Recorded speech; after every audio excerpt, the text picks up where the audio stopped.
शिवाय नमः। संसारमहीरुहस्य बीजा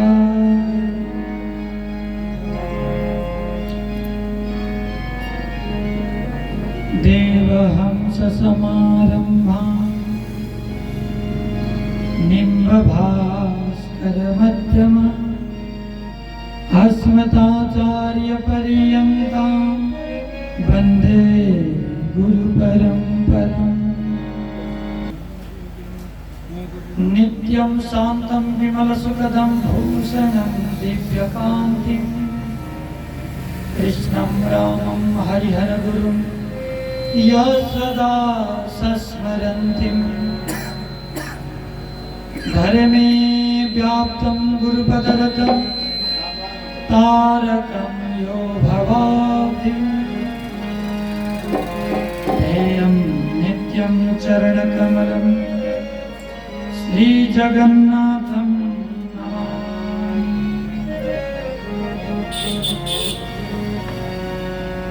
बोलो भक्तवत्सल भगवान की जय।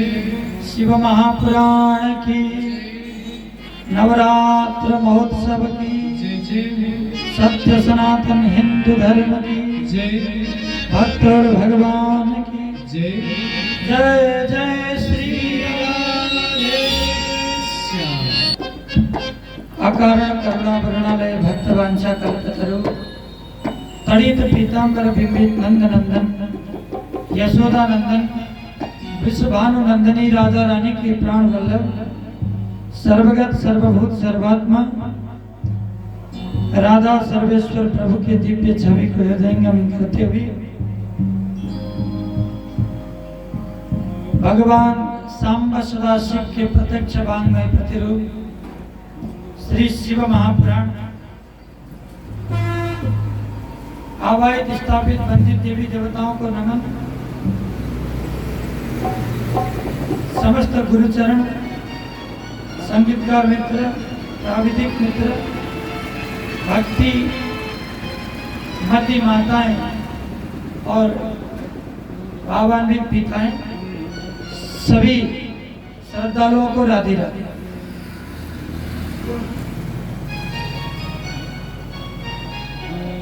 लक्ष्मीकांत बाबा जी और उनके परिवार द्वारा आयोजित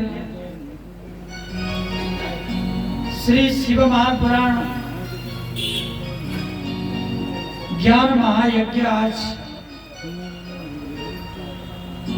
आज हम लोग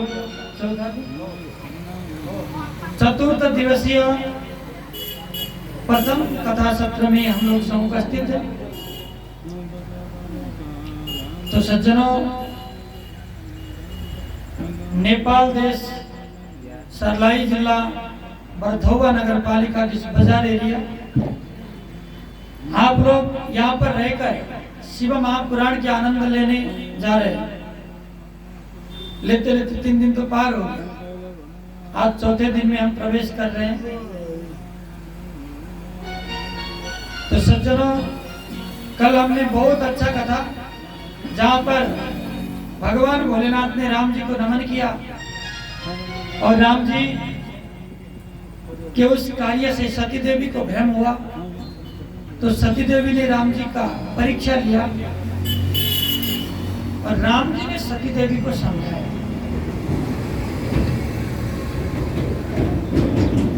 लेकिन भोलेनाथ ने सती देवी को त्याग दिया। अब सती देवी का त्याग करना है, लेकिन कैसे करें? उसका भी तो कुछ आयोजन होना चाहिए। वैसे ही सती देवी देह त्याग कैसे कर पाएगी? जब दक्ष प्रजापति के संतानों ने इस पूरे पृथ्वी को ढक लिया, देवी देवताओं ने सोचा कि क्यों ना दक्ष को प्रजापति बना दिया जाए। दक्ष कहते हैं, सबको पता है दक्ष का, दक्ष मतलब क्षमतावान। तो दक्ष तो स्वयं क्षमतावान है, तो इनको अध्यक्ष बना देते, इनको राजा बना देते। भूपति बना देते, प्रजापति बना देते। तो देवताओं ने एक बहुत बड़ा सभा का आयोजन किया। उस सभा में सारे देवी देवता वहां पर आए थे और वहां पर भगवान भोलेनाथ और ब्रह्मा बाबा भी पहुंच गए थे। तो सज्जनों, जैसे ही दक्ष प्रजापति उस सभा में प्रवेश किया, प्रवेश करते ही सभी लोग उठ के खड़े हो गए दक्ष प्रजापति को स्वागत करने के लिए, लेकिन दो लोग नहीं उठे। दो लोगों में से एक तो ब्रह्मा जी थे और एक शिव जी। दो लोग नहीं उठे तो दक्ष को बहुत क्रोध आया। क्यों? अरे मैं तो अध्यक्ष हूं, मैं तो बड़ा आदमी हूं, मुझे आने से पहले सबको खड़ा हो जाना चाहिए। लेकिन ये लोग तो खड़े हुए ही नहीं। सब लोग खड़े हुए लेकिन शिव जी खड़े नहीं हुए। बहुत क्रोध आया। अयोग्य व्यक्ति को आप बहुत बड़ा गति दे देते हो तो उसका दुष्परिणाम सारा समाज को भुगतना पड़ता है। तो सज्जनों, आज यहाँ पर दक्ष प्रजापति क्रोधित हुआ, जैसे हम लोग क्रोधित हो जाते हैं। हम लोग जैसे क्रोधित हो जाते हैं। देखो, इसने मुझे नमस्कार नहीं किया, मैं आया तो उठ के खड़े नहीं हुआ, मेरा स्वागत नहीं किया, मेरा वास्ता नहीं किया, मुझे इसने नकारा है। तो आपको क्या होगा? क्रोध आएगा। लेकिन क्रोध नहीं आना चाहिए। देखो, सम्मान करने लायक तुम हो क्या? ये तो मांस पिंड के शरीर है, ये पंच महाभूत के शरीर है। ये भला सम्मान पाने योग्य कहाँ है? सबसे निकृष्ट शरीर तो मानव का ही है, चाहे मानो चाहे ना मानो। एक बार बोलो राधे राधे। आवाज ही नहीं आया। पहले आवने भक्तजनाला बोलनो राधे राधे राधे राधे।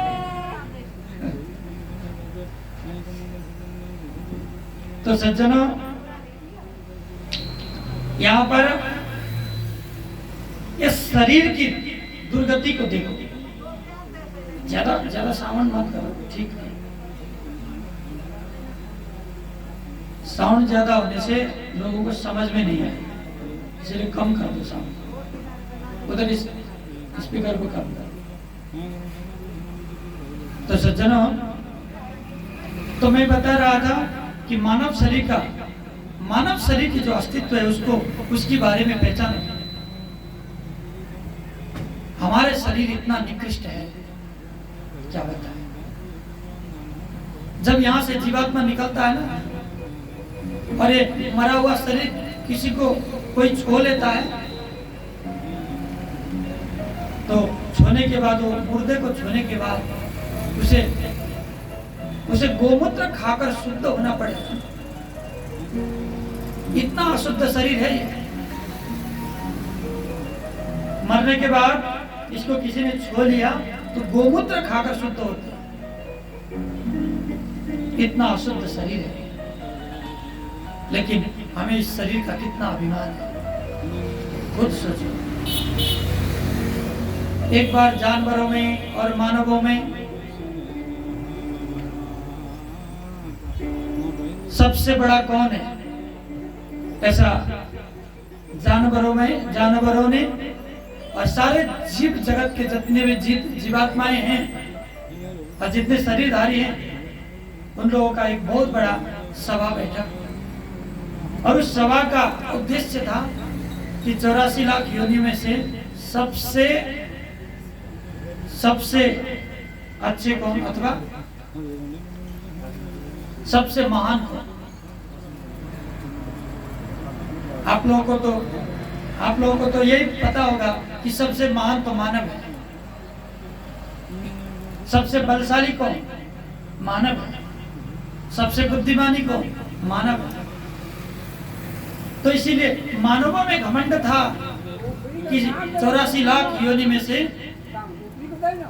सबसे श्रेष्ठ कौन? सबसे श्रेष्ठ कौन?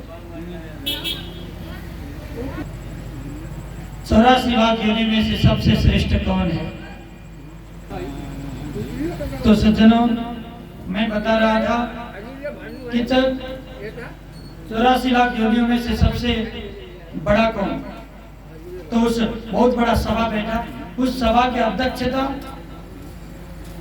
उस वन की शेर में, जंगलों का जो शेर है, राजा है, वो अध्यक्ष बनकर बैठा है। लोमड़ी उसका सचिव बना बैठा, और सारे जितने भी जीवात्माएं हैं वहां पर पहुंच गए। एक उदाहरण के रूप में आपको समझा रहा हूं। तो सबसे लेट में पहुंचा मानव उस सभा में।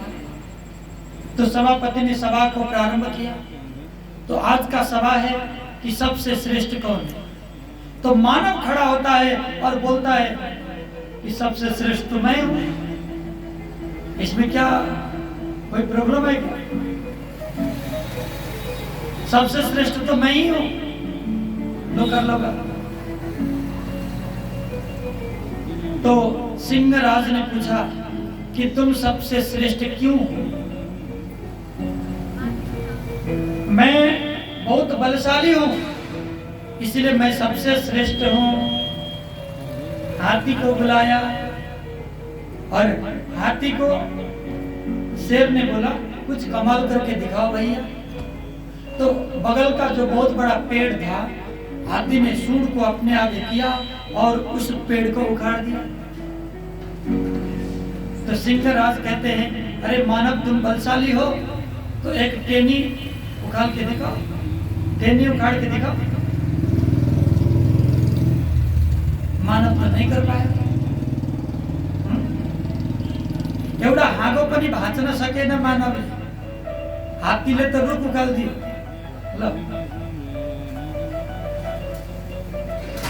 मानव ऐसे ही खिन्न होकर बैठ गया, मैं तो बलशाली नहीं, मेरे से बलशाली तो हाथी है। तो मानव कहता है मैं सबसे ज्यादा बुद्धिमान हूं, मैं सबसे ज्यादा बुद्धिमान हूं, इसीलिए मुझे श्रेष्ठ होने से कोई नहीं रोक सकता। राजहंस को बुलाया गया।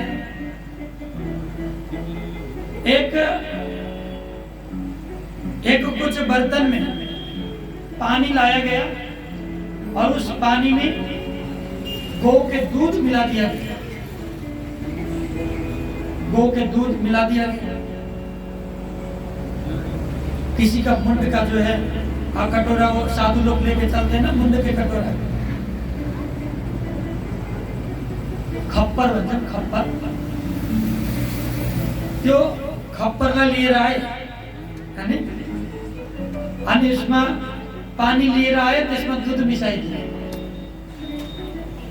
गौ माता उसमें दूध डाल दी और पानी और दूध तो मिक्स हो गया।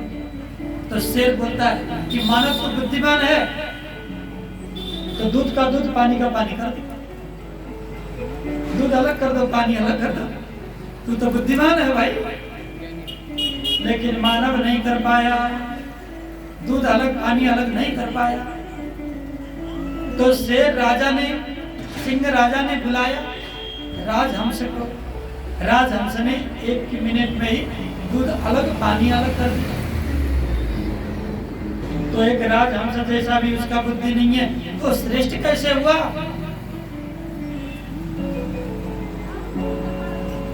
मानव का घमंड चूर चूर हो गया। फिर मानव कहता है नहीं नहीं, मैं तो सबसे सुंदर हूँ, मैं सबसे सुंदर हूँ, इसीलिए मुझे श्रेष्ठ उपाधि मिलना चाहिए। वहां पर मयूर को बुलाया गया। जब मोर आया आगे, हर नाचने लगा, अपने कुदरती सुंदरता उसमें दिखाने लगा। जब मोर नाचता है तो उसके पंखों में कितने बढ़िया बढ़िया डिजाइन दिखाई देता है कि नहीं। जब मोर नाचने लगा तो मानव मोर के आगे फीका रह गया। मोर के आगे तो पूरा फीका रह गया। देखो, मोर मरने के बाद भी उसका सुंदरता नहीं जाता। अरे मोर के पंखों को लोग अपने पुस्तकों में रखते हैं। मोर के पंखों को पंखा बनाकर घर में रखते हैं। तो मोर की सुंदरता कभी जाती ही नहीं। तो सिंह ने कहा कि मानव, तू क्या मोर से भी अच्छा है, सुंदर है? तो मानव का सुंदरता होने का घमंड भी चूर हो गया। क्यों? मानव मर जाता है तो उसकी शरीर की कोई कीमत नहीं, कोई काम नहीं। एक जानवर मरता है ना, उसके खाल को जूता बनाया जाता है, पता नहीं क्या क्या बनाया जाता है। लेकिन मानव मर जाता है तो मानव के शरीर का कोई उपयोग नहीं। देखो, ये ढोल नाल सब जानवर के खालों से बनता है,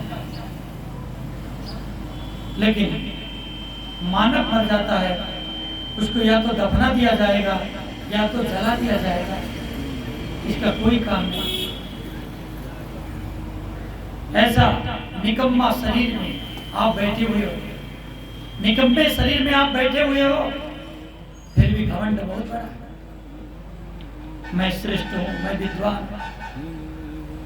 उस मानव का सारा अहंकार चूर्ण हो गया। मानव सोचता ही रह गया कि आखिर मैं श्रेष्ठ हूं तो कैसे? मैं हाथी के जैसा बलशाली नहीं, मैं मोर का जैसा रूपवान नहीं, मैं राजहंस का जैसा बुद्धिमान नहीं, तो मैं श्रेष्ठ हूं तो कैसे? तो सिंहराज ने बताया कि मानव, तू श्रेष्ठ एक ही बात में है। तेरे ऊपर एक खूबियां हैं जो हमारे पास नहीं है। क्या है शेर के पास? तो कहते हैं,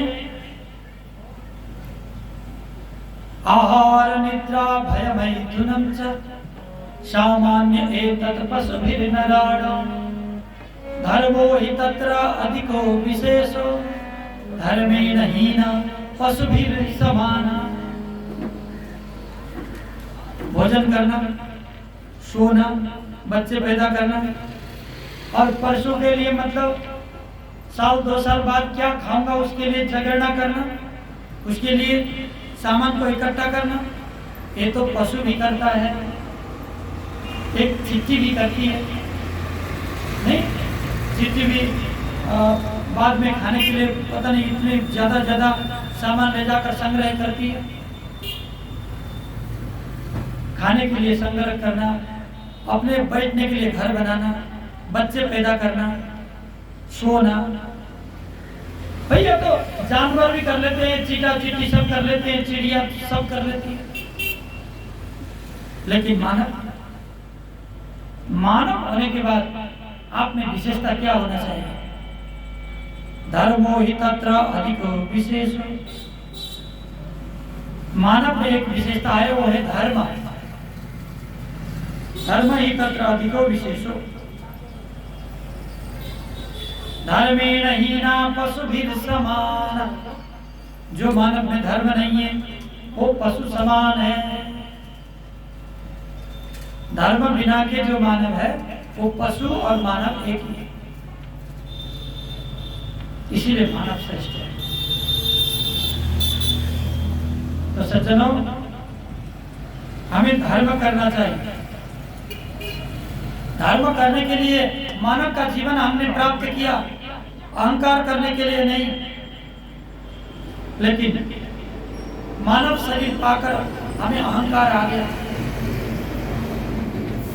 मुझे प्रणाम क्यों नहीं किया, मेरा सम्मान क्यों नहीं किया, मुझे क्यों नहीं पूछा। कोई कोई तो अपने गुरु से भी गुस्से में आ जाते हैं। मैं तो मिलने के लिए वहां चला गया, लेकिन गुरु ने तो कुछ पूछा ही नहीं। अब गुरु कथा करते समय पहुंच गए, तो कथा करते समय किसको क्या पूछे बताओ? या तो कथा करना है। जब गुरु ब्याज से उतरे तो चले गए। तो सज्जनों, हमें कोई पूछा, किसी ने पूछा, किसी ने नहीं पूछा, इस बात पर उलझना नहीं चाहिए। किसी ने मुझे सम्मान किया, सम्मान नहीं किया, इसमें भी उलझना नहीं चाहिए। कर्म करो, कर्म करने का अधिकार है। कर्मण्येवाधिकारस्ते मा फलेषु कदाचन मा कर्म फल हेतुर्भुः मा ते संतुष्ट कर्मणि। कर्म करने का अधिकार तुम्हें, तो फल क्यों इच्छा करते हो? मैंने इतना बड़ा कर्म किया, किसी ने वाहवाही नहीं की। अरे वाहवाही के लिए कर्म किया है क्या? कसैले प्रशंसा गरिदियोस् भनेर कर्म गर्नु भएको हो? कोई प्रशंसा करे चाहे ना करे, लेकिन अपना धर्म को मत छोड़ो, अपना कर्म करते रहो। लेकिन दक्ष का मन में ऐसा नहीं आया। दक्ष कहता है, मेरे पिताजी ब्रह्मा ने मुझे उठकर स्वागत नहीं किया, कोई बात नहीं, लेकिन मेरे दामाद को तो उठना चाहिए। नहीं, ससुर आया है तो दामाद को तो उठना चाहिए, स्वागत करना चाहिए, प्रणाम करना चाहिए।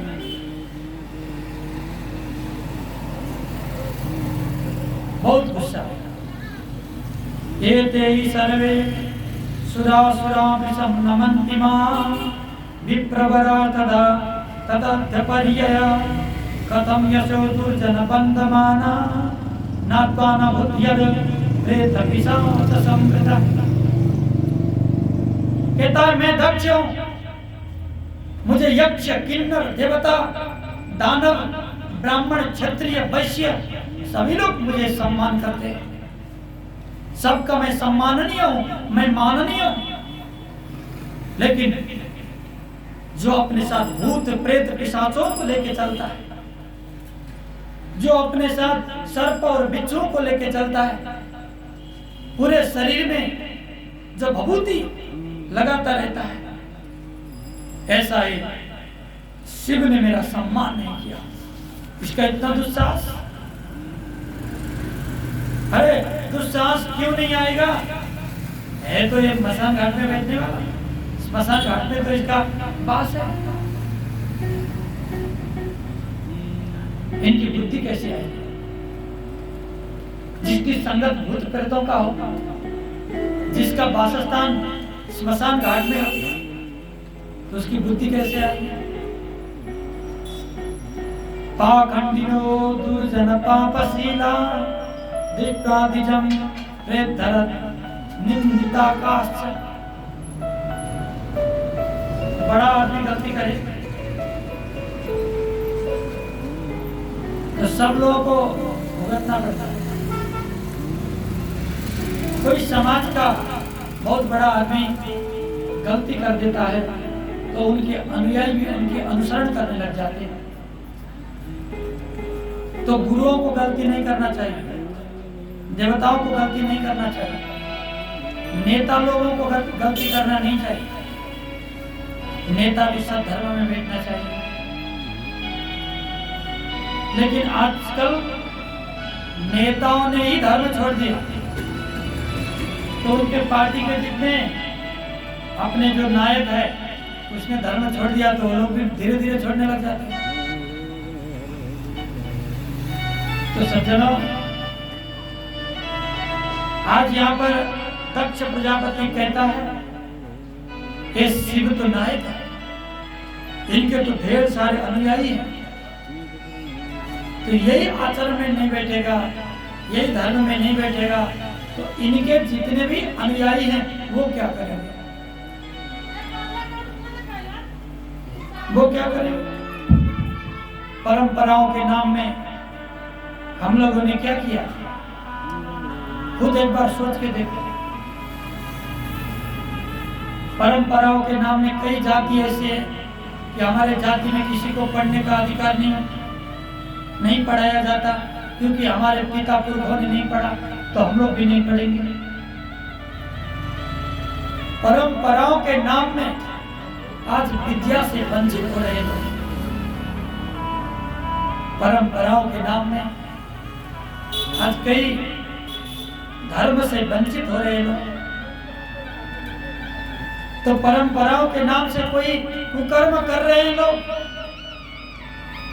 तो सज्जनों हमें ऐसी परंपरा को त्याग देनी चाहिए जो परंपरा अशास्त्रीय हो, अमर्यादित हो और हम लोगों को जो परंपरा फायदा न करे उस परंपरा को त्याग देना चाहिए।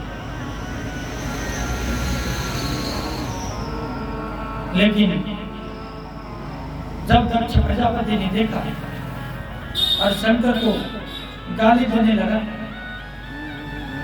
मैं प्रजापति हूं, आज से मेरी बात को सब लोगों को मानना चाहिए और इस रुद्र को यज्ञ में कोई भी भाग मत देना।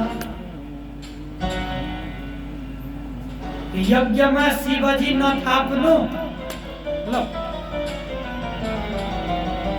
ऐसा दक्ष प्रजापति ने कहा। लेकिन सब लोगों ने समझाया, ये क्या बोल रहे हो, अनाप शनाप बोल रहे हो, ये ठीक नहीं। नंदी को खूब गुस्सा आया, अपनी जगह से उठ खड़े हुए और नंदी बोलते हैं, हे दक्ष, हमारे प्रभु को यज्ञ में भाग न देने वाले तुम कौन हो सकते हो? तू तो बकरे का जैसा बोल रहा है, जब तेरा सिर बकरे का हो जाए।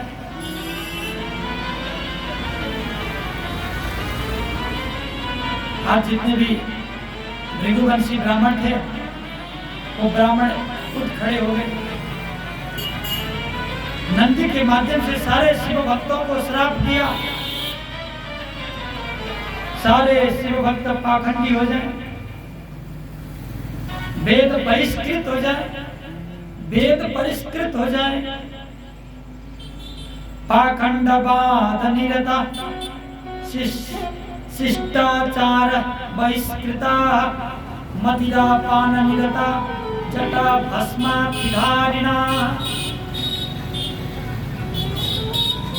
जो भी शिव के भक्त होंगे पाखंडी बन जाएंगे, सर पे बड़े बड़े जटाएं रखेंगे, नंगे धड़ंगे चलेंगे, दारू वारू सब पिएंगे, अरे से पाखंडी बनेंगे, भांग गांजा दारू सब पिएंगे। श्राप दे दिया। जब ब्राह्मणों ने शिव भक्तों को श्राप दिया तो शिव भक्त बहुत तिल मिला उठे और ब्राह्मणों को श्राप दिया। ब्राह्मणों को श्राप दिया, वेद मार्ग पुरस्कृत्य ब्राह्मणा शूद्रयाजिना दरिद्रा वै भविष्यन्ति प्रतिग्रहरता सदा। अरे ब्राह्मणों, तुम कलिकाल में दक्षिणा की लोभी बनोगे, जो मोटे मोटे दक्षिणा देंगे उधर ही दौड़ोगे, धर्म तुम्हारे लिए कुछ भी नहीं होगा और सारे धर्म को तुम भ्रष्ट करोगे, केवल पैसे के लिए कर्म करोगे, धर्म के लिए तुम कर्म ही करना बंद कर दोगे, तुम पापी दुराचारी बन जाओगे और मांस भोजी बन जाओगे। जितने भी ब्राह्मण हैं सब मांस भोजी बन जाएंगे। कामात्मना स्वर्ग करा क्रोध लोभ मदान्विता। थोड़े बहुत पढ़ लिया तो संसार में मुझसे विद्वान कोई नहीं है, ऐसा अहंकार तुम्हें प्राप्ति होगा। अहंकारी बनोगे कलयुग में और क्या बनोगे? दरिद्र, दरिद्र बनो। बहुत लोभी बनोगे, कंजूस बनोगे, वेद मार्ग को तुम त्यागोगे, मनमानी तंत्र चलाओगे। आज ऐसा ब्राह्मणों को श्राप दिया। तो सज्जनों, आज भगवान भोलेनाथ वहां से उठ के निकल गए, वहां पर बैठना नहीं चाहा। तो देखो यार, श्राप लगा है, शिव भक्तों को भी श्राप लगा, ब्राह्मणों को भी श्राप लगा। सबसे ज्यादा प्रभाव तो ब्राह्मणों में पड़ गया। अरे ब्राह्मणों को, ब्राह्मण को चाहिए कि वो कभी भी हत्या हिंसा ना करे। हत्या हिंसा करने का अधिकार नहीं है। विप्रवर्ज्या मयेरिता, ऐसा शास्त्रों में लिखा है। ब्राह्मण को मांस भक्षण कभी भी नहीं करना चाहिए। जो ब्राह्मण मांस भक्षण करता है और उसी मुंह से वेद का मंत्र उच्चारण करता है तो पापी बन जाता है।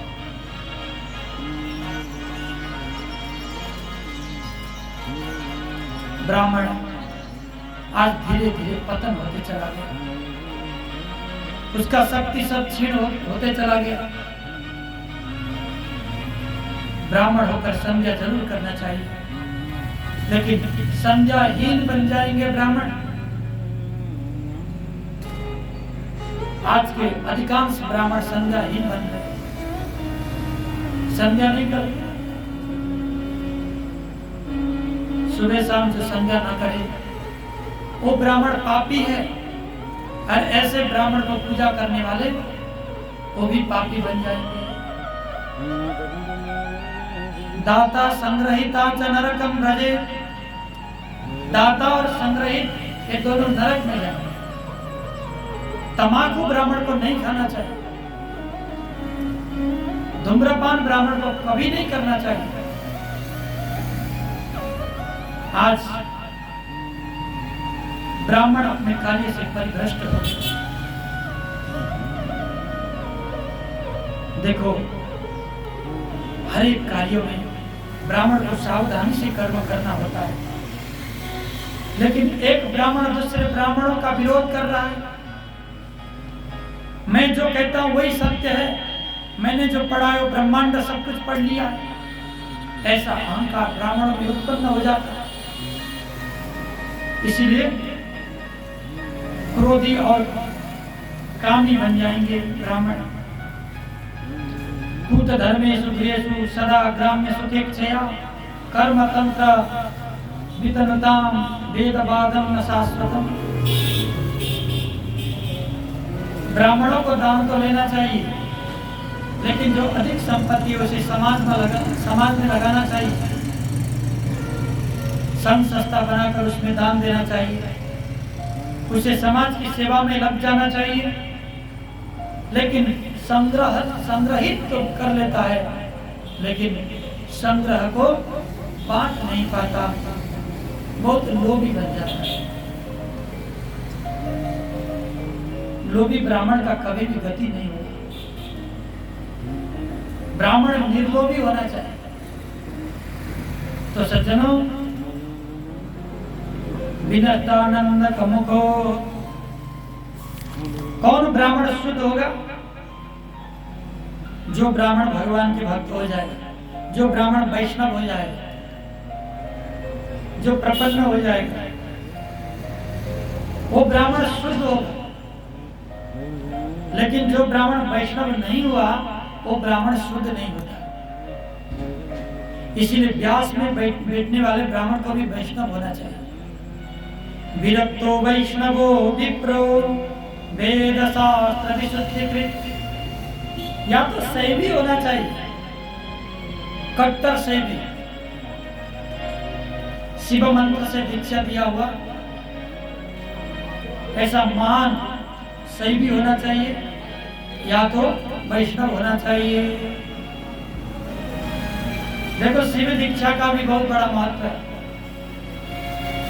जिसने शिव दीक्षा ग्रहण किया वो कभी मांस भक्षण नहीं करता है, लेकिन कोई कोई शिव दीक्षित दारू पीते हैं। कौन पीता है? कौन पीता है दारू, पता है? हमारे जो सन्यासी परंपरा है, साधु परंपरा, उस साधु परंपरा में हम सब कुटी, दंडी, त्रिदंडी, परिव्राजक ऐसा पद है उसका सन्यासियों में। तो सन्यासियों में जो हंस बन जाते हैं, दंड लेकर दंड को भी त्याग देते, सप्तदंड, त्रिदंड, एक दंड, सभी दंडों को त्याग देते और हंस बन जाने के बाद नागा परंपरा चलता है। तो नागा परंपरा में उन्हें एक खप्पर दिया जाता है, मुंड, नरमुंड, जो मरा हुआ आदमी का जो खोपड़ी है उसका बनाया हुआ बर्तन होता है। तो ऐसा बर्तन उन्हें दिया जाता है। तो उस खप्पर में कोई कुछ भी डाल दे उसको खाना पड़ता है, उसको पीना पड़ता है। तो नागा परंपरा है।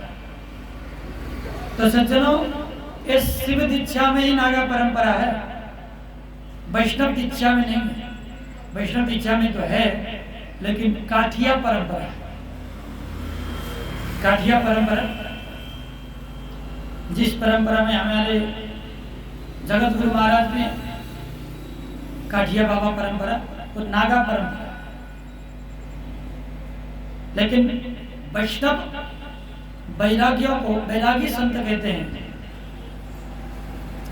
वैष्णव जो संत होते हैं उनको चोटी और जनेऊ काटना नहीं पड़ता, लेकिन जो सन्यासी होते हैं उन्हें चोटी और जनेऊ को काटना पड़ता है। फिर वो कर्माधिकार से अलग हो जाते हैं। तो यही कहते हैं कि जो शिव शैवी हैं वो हमारे वेद कर्म से अलग हो जाएंगे। तो वैदिक कर्म से अलग होकर भी यदि धर्म का आचरण करते हैं, भगवान शिव का आराधना करते हैं, तो अच्छी बात है, उनका मुक्त हो जाएगा। लेकिन इसी श्राप के कारण मदमस्त होकर अहंकार में पड़े रहेंगे तो उनकी दुर्गति होगी। तो सज्जनों, ब्राह्मणों को श्राप लगा, शैवियों को श्राप लगा। भांग पीना स्वास्थ्य के लिए हानिकारक है, सबको पता है कि नहीं? भाई भांग पीउनु हुँदैन भन्ने थाहा छ कि छैन? छ नि। तर डाङ्ग्रे पूजाको नियम पारेर नि सबै पिउने, यो त गडबड भयो। इसीलिए सज्जनों, धूम्रपान करना नहीं चाहिए, लेकिन शिवजी के नाम पे आप भुट्टा पी रहे हो, भुट्टा खा रहे हो, भांग पी रहे हो, तो एक पाखंड हुआ भी। एक तरफ कहते हो भांग नहीं पीना चाहिए, तो एक तरफ शिवजी के प्रसाद मानकर पी लेते हो, ये तो गड़बड़ है कि नहीं? यही है, शिव के भक्त पाखंड हो जाएंगे, इसका अर्थ तो यही। देखो, पहले जानो भगवान शंकर को भांग क्यों चढ़ता है, शिव जी को गांजा भांग क्यों चढ़ाया जाता है? पता है क्यों चढ़ाया जाता है? एक पूरा समुद्र मंथन जब हुआ, समुद्र मंथन से अमृत निकालने के लिए वो मंथन किया गया, लेकिन वहां से अमृत नहीं, सबसे पहले हालाहाल नाम का विष निकला। उस विष को क्या किया जाए? भगवान ने भोलेनाथ से प्रार्थना किया और भोलेनाथ ने उस विष को पान कर दिया, अपने गले में जाकर रखकर नीलकंठ बने। बाहर निकालूं तो पूरा अपने भक्त मर जाएंगे, अंदर निकल लूं तो मेरे राम को पीड़ा होगा, इसीलिए गले में रख लिया। लेकिन सज्जनों, विष तो विष है, नहीं जहर तो जहर है, तो जहर से क्या हुआ? जलन होने लगा गले में। जब बहुत सारा जलन हुआ तो देवताओं ने गंगा जी को सिर पे रख दिया ताकि ठंडक मिले। फिर भी शिव जी को ठंडा नहीं हुआ तो औषधियों का राजा चंद्रमा को ले जाके रख दिया सिर पे। फिर भी परमात्मा को ठंडक नहीं हुआ। तो सबसे ठंडा जीव होता है सर्प, नाग। तो वो नाग को ले जाके गले में रख दिया, फिर भी ठंडक नहीं हुआ। तो विष से विष को ही मारा जा सकता है कि नहीं? ईंट को पत्थर से फोड़ा जा सकता है, विष को विष से उसका प्रभाव को कम किया जा सकता है। तो देवताओं ने क्या किया? भांग गांजा वो शिव जी को चढ़ा दिया। भांग गांजा धतूर जो चढ़ा दिया ना, उसे क्या हुआ? भगवान भोलेनाथ मस्त हो गए और उनका दर्द खत्म हो गया। उन्होंने विष को बचाने के लिए भांग का प्रयोग किया। लेकिन आप लोग भांग पी रहे हो तो क्या बचाने के लिए पी रहे हो? एक बार अपने आप पूछो, मैं क्या कर रहा हूँ? बोलो शंकर भगवान की, भोले बाबा की। तो सज्जनों, एकदा तुमने तेना यज्ञ प्रारंभितो महान तत्र हुता तदा सर्वे दीक्षितेन सुरर्षया। ऋषि महर्षियों ने आज दक्ष प्रजापति को समझाया, लेकिन दक्ष प्रजापति समझने को तैयार नहीं हुआ। उसने क्या किया? शिव विरोधी यज्ञ किया। मैं एक यज्ञ करूंगा और शिव जी को वहां पर स्थान नहीं रखूंगा। हरिद्वार की कनकल क्षेत्र में शिव विरोधी यज्ञ का प्रारंभ किया। तो सज्जनों, दक्ष ने छोटे से छोटे सभी देवताओं को निमंत्रण दिया, लेकिन सती और शिव जी को निमंत्रण नहीं किया। रोहिणी आदि जो सती देवी की बड़ी बहन थी, कैलाश की ओर से विमान से आने लगी। तो देखते हैं विमान से जब आ रही है, पूछती है, अरे बहनों कहाँ जा रही हो? एक खुद चिढ़ाने के लिए उधर जा रही थी। दो परिवारों के बीच में झगड़ा होता है ना, तो तीसरा व्यक्ति मजा लेता है, उसको चिढ़ाने में मजा आता है। पड़ोसी में झगड़ा है और आएंगे दूसरे लोग, हाँ भाई हाल खबर ठीक तो है? हाँ ठीक है, चल रहा है। और पड़ोसियों का क्या है? जानबूझकर पूछता है। अब पता है पड़ोसियों से बोलचाल नहीं है। देखो, अरे जितने भी उनके बहनें थी, सबको पता था कि ये शिव विरोधी यज्ञ है, सती देवी को निमंत्रण नहीं है। फिर भी ये लोग वहीं से चले आए। समागते शंकरत्र पावोनोरि भवेन्मखा भविचन्नन्यथा पूर्ण सत्यमे तद प्रवीण्याम। अरे तुम्हें पता कैसे होगा? ये यज्ञ चिता शांता, अरे पिताजी के घर में इतना बड़ा यज्ञ चल रहा है और तुम्हें पता नहीं है? सती को तब पता चला। अब क्या किया जाए? स्वसखिं प्रवरां प्राणप्रियां सहितावां उन्होंने ब्राह्मणों से पूछा, कुल पुरोहितों से पूछा कि वाकई मेरे माई के घर में यज्ञ है? हाँ देवी माँ, आपके घर में तो यज्ञ है। दक्ष पिता में माता च विधिनी नौ सती आवाहनम न करोति स्म विस्मृता मां प्रिया सुता। अपने पतिदेव के पास गई और भगवान शंकर से प्रार्थना करने लगी, प्रभु हमें अपने ससुराल में जाना चाहिए, आपके ससुराल में, हमारे मायके में जाना चाहिए। क्यों? अरे वहां पर बहुत बड़ा यज्ञ हो रहा है, बुलाया है क्या? देखो सबसे प्यारी बच्ची तो नहीं हूँ पिताजी का, बिगड़ी माँ भी मुझे बहुत लाड़ प्यार दुलार करती है, सबसे प्यारी तो नहीं हूँ, लेकिन मुझे बुलाने में भूल हो गया होगा। देखो बहुत बड़ा यज्ञ कर रहे हैं तो कभी कभी बुला किसी को छूट जाता है, कोई छूट जाते हैं, तो इसी तरह मैं भी छूट गई होगी। नहीं, हमें जाना चाहिए। भगवान कहते हैं आवत ही हर से नहीं, नैनन नहीं स्नेह, तुलसी बाघर न जायो, चाहे कंचन बरसे में। आवत ही हर से नहीं।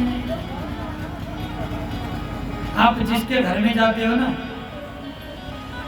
गेट में पहुंचते ही अरे हमारे बड़े भाग आज आप आ गए, बहुत खुशी से उछल कूद करते हुए गेट में नहीं आ जाते, हर्ष के मारे अपने आसन से खड़े नहीं हो जाते। आपको देखते ही अरे ये क्यों आ गए, मेरा पता नहीं कितना काम था, ये सब डिस्टर्ब करेंगे, इनको क्यों?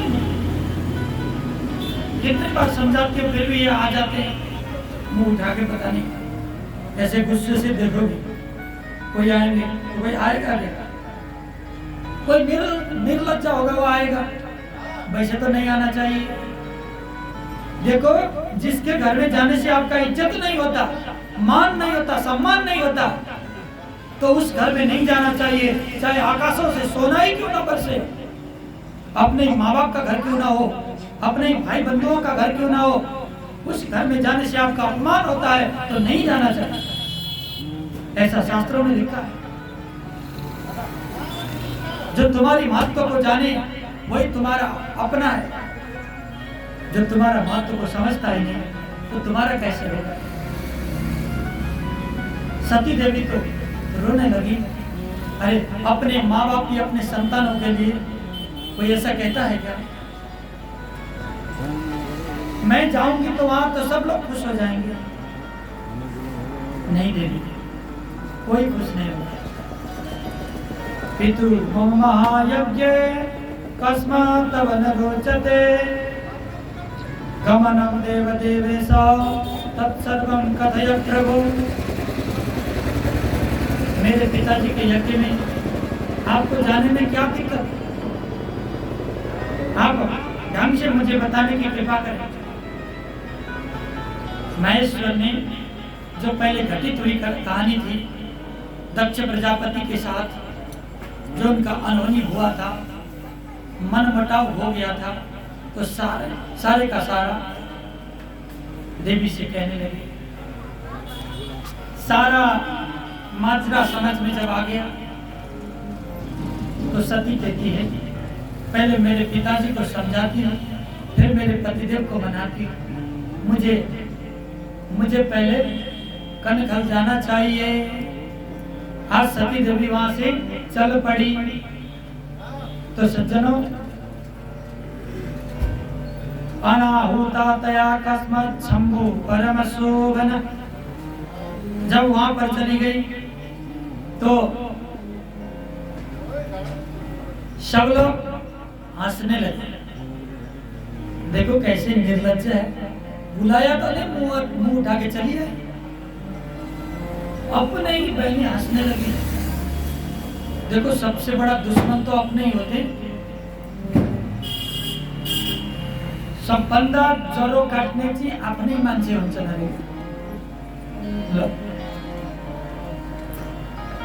सब हंसने लगी। माँ से जाकर मिले, रोते हुए माँ ने अंकमाल किया, बेटी तो ऐसे आवागिनी की बेटी है, मैंने सोचा भी नहीं था। सबसे प्यारी मेरी लाडली बेटी, मैं तो समझ रही थी कि तुझे देखे बिना ही मैं मर जाऊंगी। तेरा घमंड पिता ने आज सब बर्बाद कर दिया।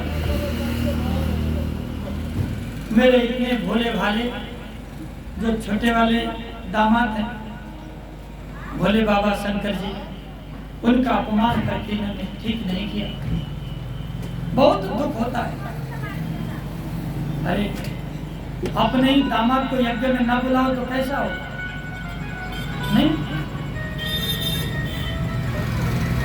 अपने ही माइती घर में आमा बुलाले गरेको यज्ञमा छोरी ज्वाइँलाई बोलाएन भने कस्तो हुन्छ? खूब रोने लगी माता बिगड़ी। माँ, पिताजी ने ऐसा क्यों किया? बेटी, तेरे पिता इतने घमंड है, इतने घमंडी है कि मैं क्या समझा सकती। सती देवी कहती है कि माँ, मैं समझाने की प्रयत्न करती हूँ। ना करो दादरम दक्षो दृष्ट्वा तामपि किंचन नान्योऽपि तद्भया तत्र शिव माया विमोहिता। बलवती शिव माया से मोहित होकर हे दक्ष, अरे पिताजी, आपने ये क्या कर डाला जिसके चराचर में कोई भी दुश्मन नहीं है।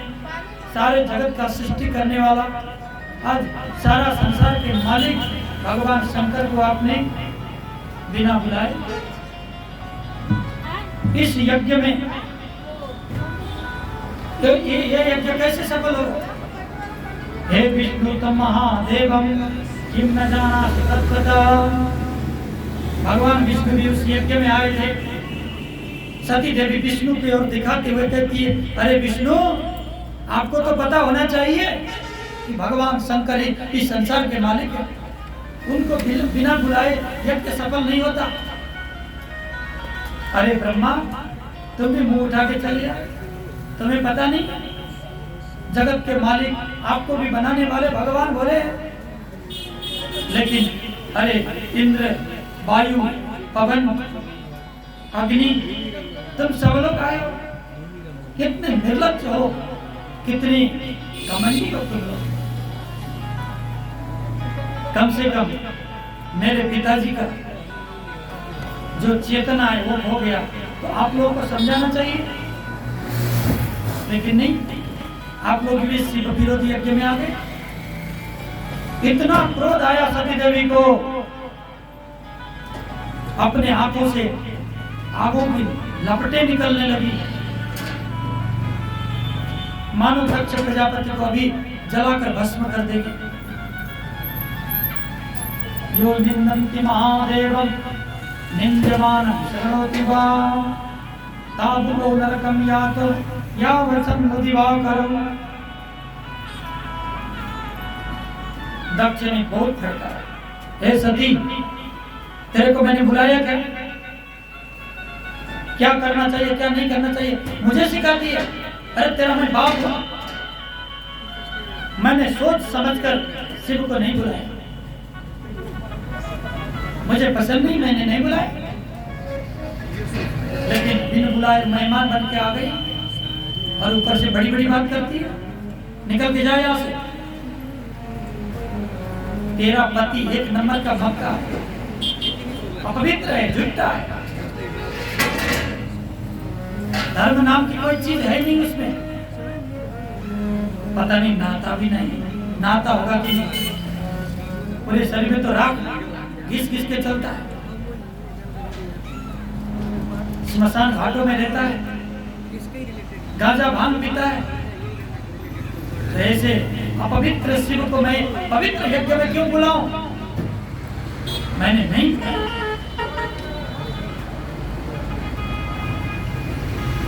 यदि सक्त स्वयं शंभु निंदकस्य विशेषता, जो शिव निंदा करता है उसकी जीभ को खींच लेना चाहिए, उसी वक्त उसका प्राणांत कर देना चाहिए, या तो कान को बंद करके वहां से अलग हो जाना चाहिए, या तो शिव निंदा सुनकर वहीं मर जाना चाहिए। यही प्रायश्चित। सती कहती है इससे मारूंगी तो मुझे फिर कैलाश जाना पड़ेगा, तो कैलाश जाने के बाद तो फिर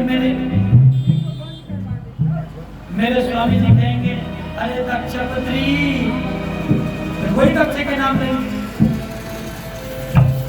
पवित्र मेरे पति के मुंह से इस अपवित्र दक्ष का नाम क्यों लेने लगे?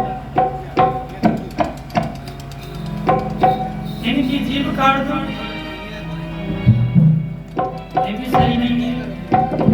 इससे अच्छा मेरे प्राण को ही त्याग कर दूंगी। तो यज्ञ कुंड में सती देवी प्रवेश कर गई। बोल शक्ति माता की। उसी समय जब माता ने प्राण त्यागा, जितने भी शिव के गण माता के साथ आए थे, 20,000 शिव गणों ने माता के साथ साथ प्राण त्याग दिया। मां नहीं रही तो हम कैसे? मां चली गई यज्ञ कुंड में तो हम कैसे बैठे? इतनी भक्ति है। 20,000 गणों ने प्राण को त्याग दिया। जब आकाशवाणी ने भगवान भोलेनाथ को सुनाया, बहुत क्रोधित हुए। अपने सर से कुछ जटाएं भूमि में पटका, वहां से वीरभद्र प्रकट हुआ और उसने जाकर दक्ष के यज्ञ को विध्वंस किया।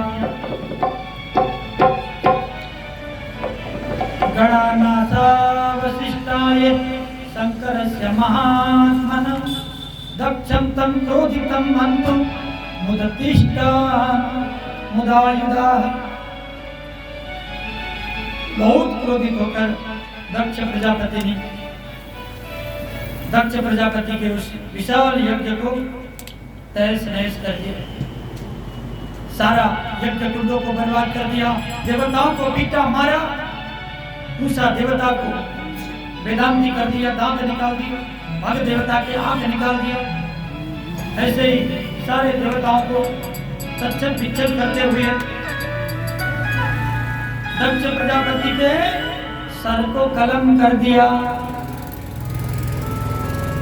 दक्ष प्रजापति और विष्णु के साथ वीरभद्र का 21 दिन युद्ध चला। कितना? 21 दिन। देखो, दक्ष प्रजापति को साथ देने के लिए स्वयं विष्णु आ गए। विष्णु आकर वीरभद्र से युद्ध किया, लेकिन जब विष्णु हार गए युद्ध में,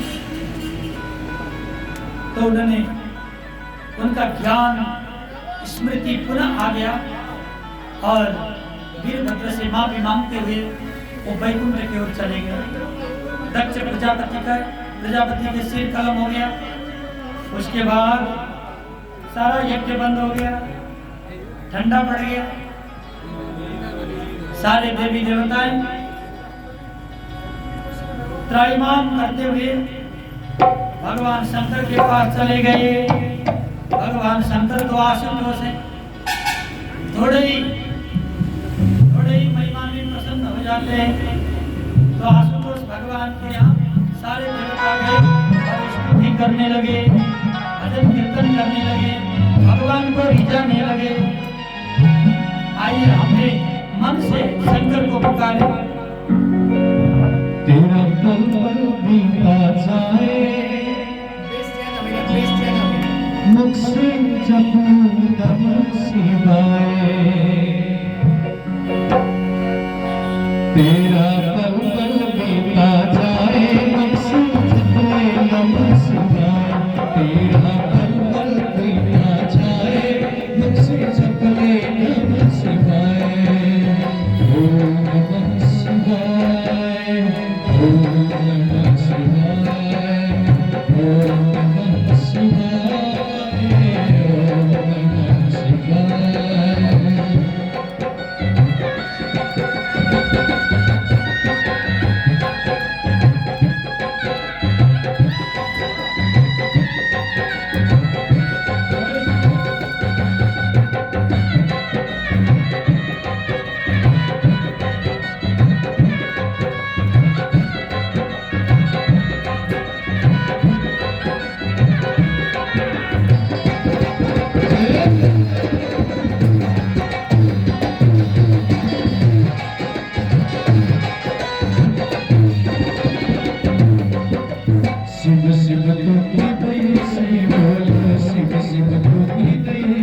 सारे देवताओं सारे देवताएं जब शंकर जी के पास गए, शंकर भगवान प्रसन्न हो गए। सभी देवताओं को स्वस्थ करते हुए बोले कि देवताओं, मैं क्या कर सकता हूं तुम्हारे लिए? भक्त देवता के नेत्र नहीं है, उनको नेत्र प्रदान किया जाए तो दूसरे के नेत्रों से देखने वाले हो जाएंगे, ऐसा आशीर्वाद भोलेनाथ ने प्रदान किया। उषा देवताओं को सातु भोग लगाने का विधान बना दिया। भृगु ऋषि को कुछ दाढ़ियां प्रदान की। तो सज्जनों, इस तरह से सारा व्यवस्था भगवान भोलेनाथ ने बना दिया। तो इसके बाद अहम भक्त पराधीनस्तथा सोपि महेश्वर दक्ष भक्तो हिमे तात तस्मात् तत्रागतो मखे।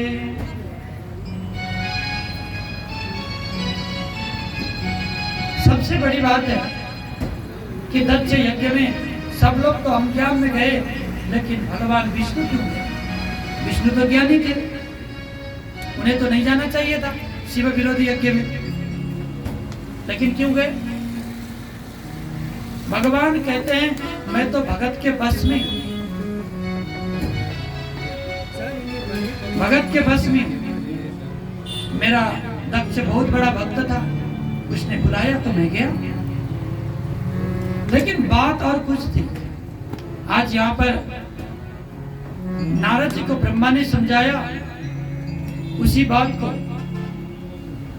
व्यास ने ऋषियों को समझाया, और उसी बात को आज प्रयाग तीर्थ में शुद्ध जी बता रहे। तो सज्जनों, एक बार की बात है, एक बार की बात है जब दधीच मुनि और राजा शुभ बहुत मित्र थे, बहुत घनिष्ठ साथी थे। और राजा शुभ क्षत्रिय था, दधीच मुनि ब्राह्मण थे, शिव के भक्त थे। और एक दिन वैसे ही बात चली तो राजा शुभ कहता है मैं तो राजा हूँ, राजा के शरीर में विष्णु भगवान रहते हैं, मैं क्षत्रिय हूँ इसलिए मैं बहुत बड़ा हूँ, ब्राह्मणों को मुझे प्रणाम करना चाहिए, मेरा पूजा करना चाहिए, मैं क्षत्रिय हूँ। तो दधीच ने कहा अरे मैं ब्राह्मणों में साधना करता हूँ, मैं शिव का भक्त हूँ, तो तुम्हें हमको प्रणाम करना चाहिए, हमें तुमको प्रणाम नहीं करना चाहिए। दोनों में विवाद छिड़ गया। तो क्षत्रिय बलम महाबलम कहने लगा शुभ, और दधीच मुनि कहते हैं मैं शिव का भक्त हूं, मैं किसी को प्रणाम नहीं करता। ब्रह्मांड किसके बस में है? जो ब्रह्मांड के मालिक है, ऐसे भगवान भोलेनाथ का मैं भक्त हूं, मैं छोटा कैसे हूं? विवाद तो बहुत बड़ा हो गया। तुझे मेरे को प्रणाम करना ही होगा, राजा ने आदेश दिया। दधीच मुनि कहते हैं मैं कभी भी तुझे प्रणाम नहीं करूंगा। युद्ध छिड़ गया। अरे दधीच मुनि उन्होंने तपस्या करके भगवान शंकर से अपने शरीर को वज्र होने का वरदान प्राप्त किया। तपस्या करके अपने शरीर को अमरत्व होने का वरदान प्राप्त किया, और इतना बड़ा युद्ध हुआ, तुमुल युद्ध हुआ। उस युद्ध से शुभ राजा हार गया। हारने के बाद भी उसने हार नहीं माना और भगवान नारायण की उपासना करी, तपस्या करी। तो तपस्या से भगवान नारायण प्रसन्न हो गए और शुभ राजा के यहाँ आए। तो महाराज शुभ राजा कहता है कि प्रभु वो दधीच मुनि मेरे को प्रणाम नहीं करता, उसे प्रणाम करने पर मजबूर कर दें, मेरी मनुष्य कामना यही है। भगवान विष्णु एक छलिया ब्राह्मण के रूप धारण करके चले गए दधीच मुनि के पास। दधीच मुनि बैठे और जब वो ब्राह्मण रूपी विष्णु भगवान चले गए, जाके प्रणाम किया दधीच को,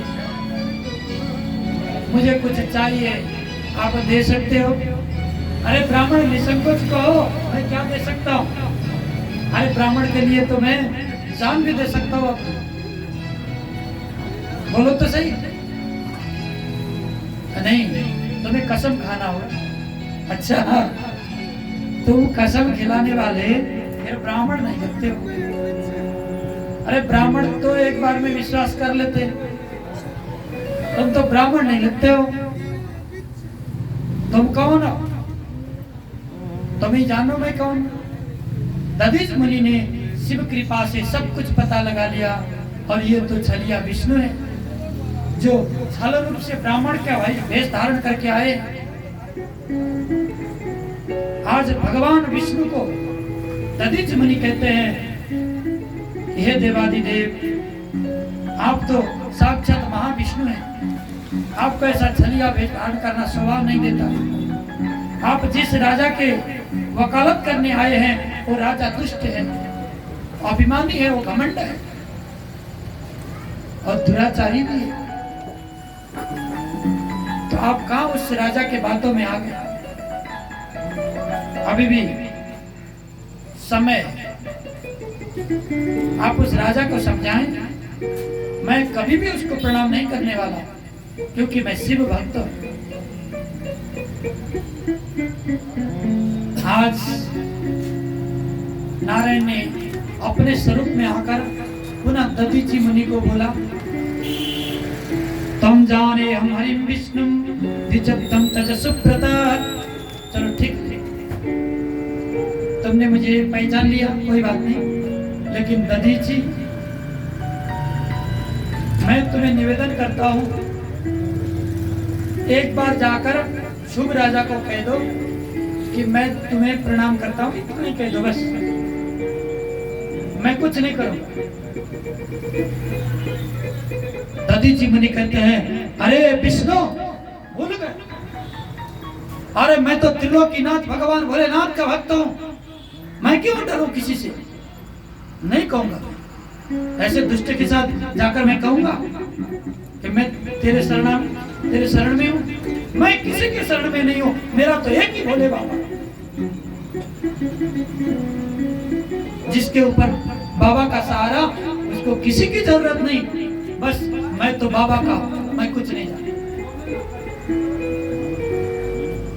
तो आज भगवान विष्णु को क्रोध आया, सुदर्शन चक्र निकाले, दधीचि मुनि की ओर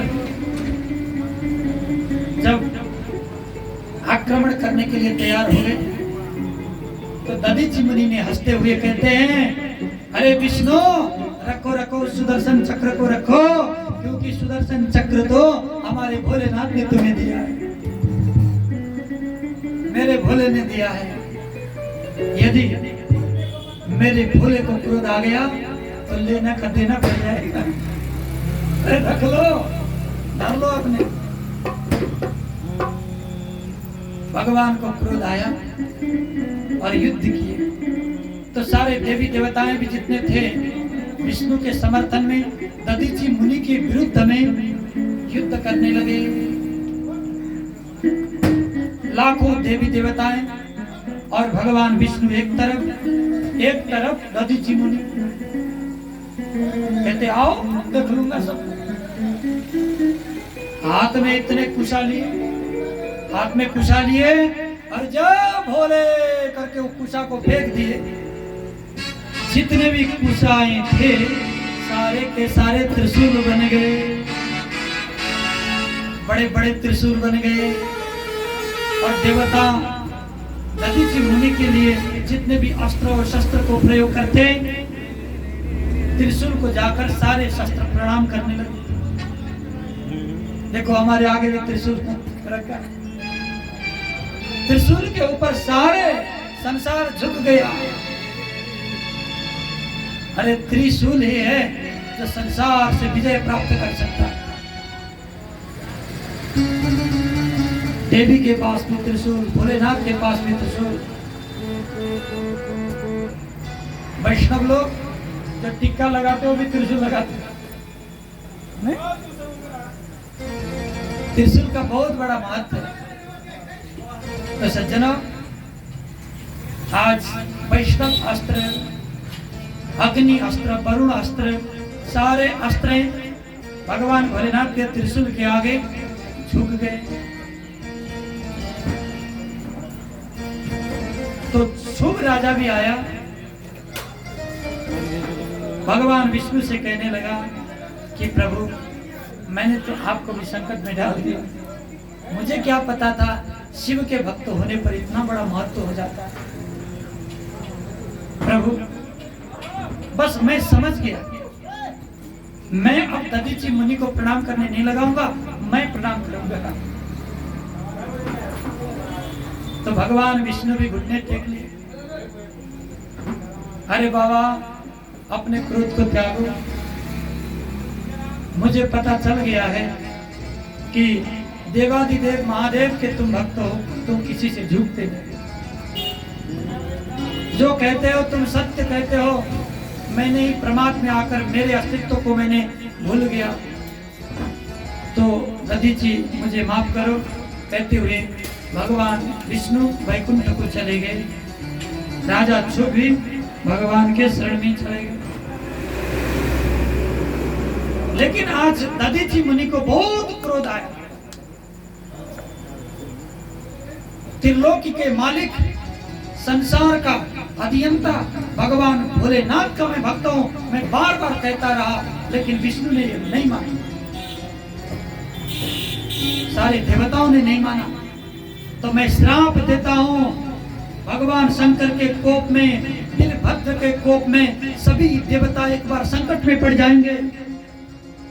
मैं श्राप देता हूं भगवान विष्णु को, उन्होंने भी भगवान शंकर की महत्व को भूल जाएंगे और शिव विरोधी यज्ञ में जाएंगे, वो भी संकट में पड़ जाएंगे। दधीचि मुनि का श्राप से आज भगवान विष्णु भी मोहित हो गए थे। और आज भगवान की कृपा से विष्णु को जब पता चला कि भगवान भोलेनाथ तो चराचर के मालिक हैं, उनके विरुद्ध हमें नहीं जाना चाहिए, जब वीरभद्र ने उस युद्ध को जीत लिया। तो सज्जनों, इस तरह से भगवान विष्णु शिव विरोधी यज्ञ में एक बार चले गए। बाद में भगवान भोलेनाथ के साथ सारी देवी देवताएं यज्ञ स्थल पर आए। यज्ञ स्थल पर आकर दक्ष प्रजापति को उठाने का कोशिश किया, लेकिन उसका सिर नहीं था। एक बकरे का सिर लाकर रख दिया और बकरे का सिर को जोड़कर दक्ष प्रजापति खड़ा हो गया। तो सज्जनों, वही दक्ष प्रजापति भगवान विष्णु और भगवान शंभु का आराधना करने लगा। देव देव महादेव लौकिका सारकृत प्रभो ब्रह्मा त्वदमेश्वरम शंभु जानामि कृपया तव। हे शंभु, हे जगदीश्वर, आपकी महत्ता को मैंने नहीं जाना, मुझे माफ करना प्रभु। बकरे के सिर लगाने के बाद उन्हें भगवान की शक्ति का एहसास हुआ। अरे पहले ही भगवान को जान दिया होता तो बकरा नहीं बनना पड़ता। अरे जो भगवान को नहीं जानता, जो भगवान को अनादर करता है, उसे बकरा बन जाना पड़ता है। बोल शंकर भगवान की। तो सारी देवी देवताएं जो स्वस्थ हो गए थे और जितने भी दक्ष प्रजापति के गण थे, सारे के सारे एकत्र हुए और भगवान भोलेनाथ को स्थापित किया विधिवत यज्ञ में विधिवत स्थापित करके फिर भोलेनाथ का पूजन किया और यज्ञ को पुनः आरंभ किया। जब तक भोलेनाथ का पूजा नहीं होगा, यज्ञ कभी भी संपन्न हो नहीं सकता। बोल शंकर भगवान की। हम भी एक भाव से भगवान का पूजन करें। जय जय हो भोले बाबा हर बम बम, जय जय हो भोले बाबा हर बम बम, जय जय हो भोले बाबा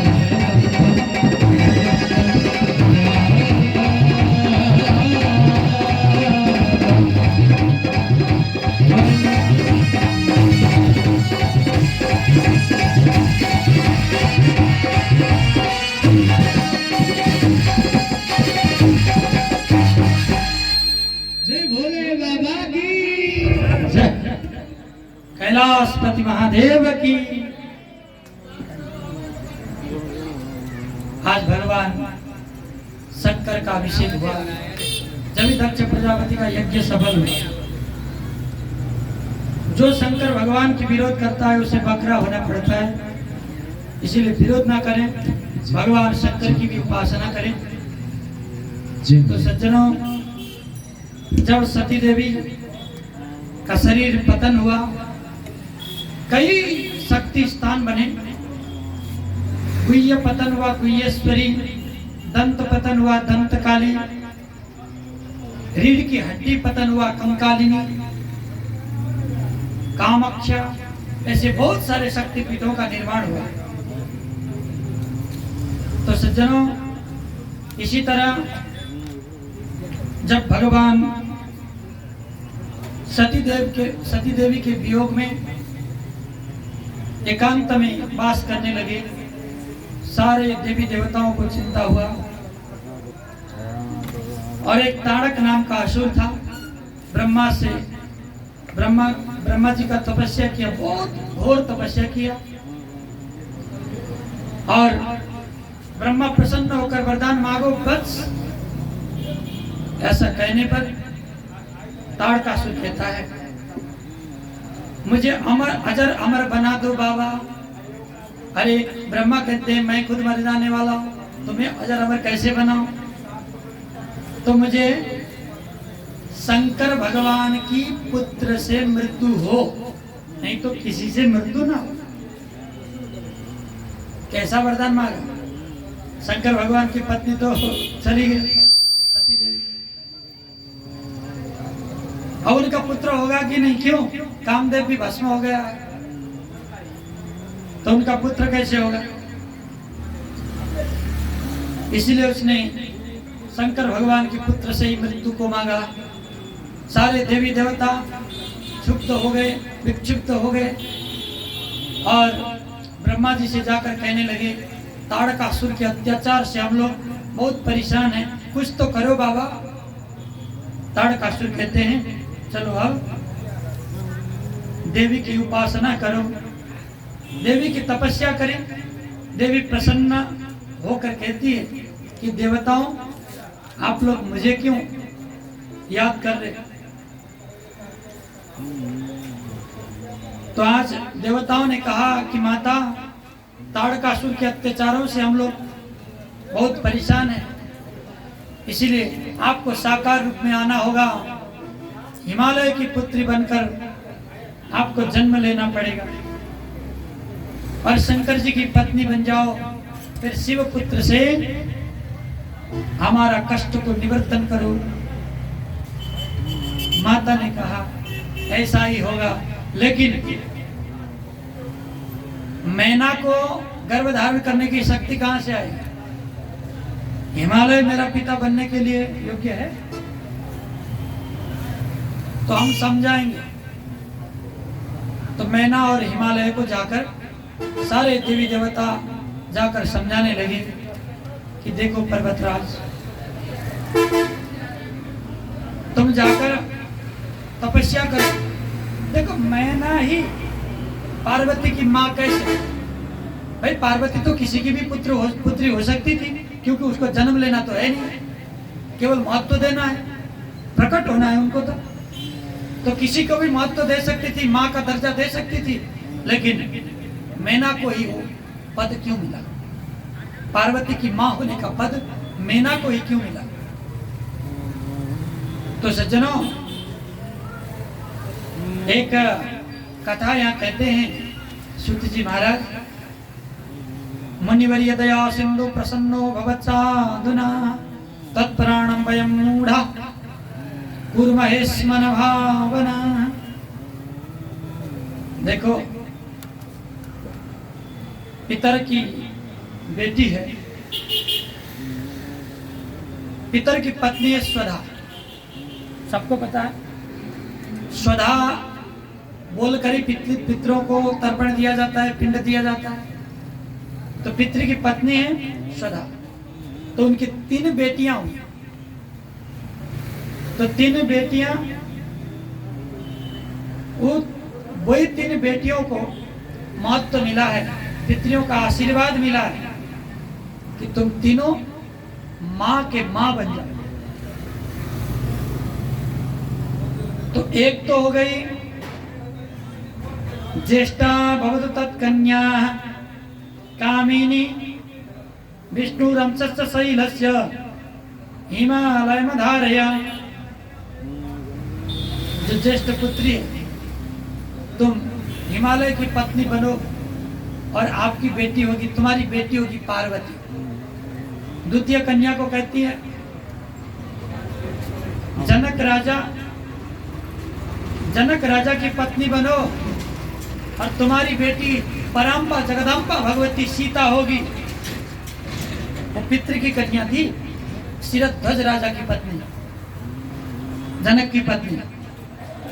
फिर एक कन्या को कहा तुम वृषभानु राजा के पत्नी बन जाओ, तो तुम्हारे घर में आएंगी साक्षात आह्लादिनी शक्ति भगवती माता परम्बा राधा। एक राधा की माँ बने, एक सीता की माँ, एक पार्वती की माँ। ऐसा पितरों की कन्याओं को आशीर्वाद मिला।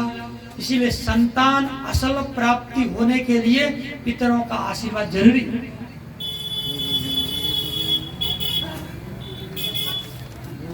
तो सज्जनों, मैना और हिमालय ने गुफा और कंदराओं में रहकर 10,000 वर्ष तपस्या किया। गायत्री तम वेद माता तम सावित्री सरस्वती तम वार्ता सर्व जगताम तम त्रयी धर्म रूपिणी। ऐसे बहुत महत्वपूर्ण स्तोत्रों से गान किया और माता को प्रसन्न किया। माता परम्बा प्रकट हुई और बोली, अरे हिमालय और मैना, तुम्हारे प्रसन्न से मैं बहुत प्रसन्न हुई हूँ, वरदान मांगो। तो माँ हमारी पुत्री बन जाओ, हम आपको पुत्री रूप में देखना चाहते हैं। तो माँ ने तथास्तु कह दिया। अवतीर्यचितो देवी पुत्र पत्नी पुनर्भव लीलां कुरु यथा योग्यं प्राप्नुर्निर्जरा सुखम। देवताओं की बात को भी देवी माता पार्वती ने स्वीकारा और आज हिमालय की कन्या बनकर प्रकट होने के लिए स्वीकारा। समय बीतता गया। चैत्र महीना उसमें भी नवमी तिथि, मृगशिरा नक्षत्र, मध्य रात में भगवती पराम्बा अष्टभुजी के रूप में प्रकट हो गई। बोल पराम्बा जगदम्बा की जय, माँ दुर्गा की जय, माँ दुर्गा की जय। सारे देवी देवताओं ने देवी को गर्भगत स्तुति की। तो सज्जनों, दुर्गे दुर्गे जय जय प्रागे जगदम्ब महेश्वरी सत्य प्रते सत्य परे त्रिसत्ये सत्य स्वरूपिणी सत्य स्थिते त्वाम। ऐसा आज अष्टभुजी देवी का प्रकट होना